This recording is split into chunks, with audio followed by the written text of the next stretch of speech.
না কুসন্তান আসবে? কি সন্তান? ও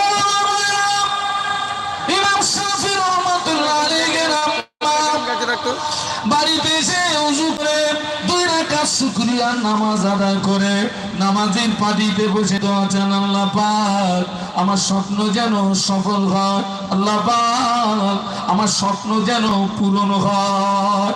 ও আমার ভাইরা, পিতা মাতা যদি দোয়া চায়, ইমামের দোয়া কবুল হবে গ্যারান্টি নাই, আলেমের দোয়া কবুল হবে গ্যারান্টি নাই, মুফতি সাহেবের দোয়া কবুল হবে গ্যারান্টি নাই, পীর সাহেবের দোয়া কবুল হবে গ্যারান্টি নাই।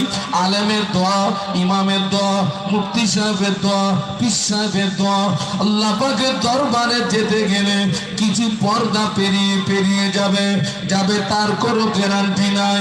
আব্বা মা যখন জন্য দোয়া চায়, মা বাপের দোয়া, আব্বা আম্মার দোয়া, পিতা মাতার দোয়া, আল্লাহর মাঝখানে কোনো পর্দা থাকে না।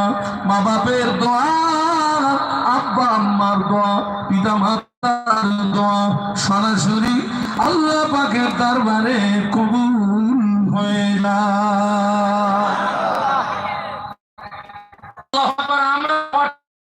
আল্লাহ আমার ছেলে যেন নামাজি হয়, রোজাদার হয়, পরেজগার হয়, মুত্তাকি হয়।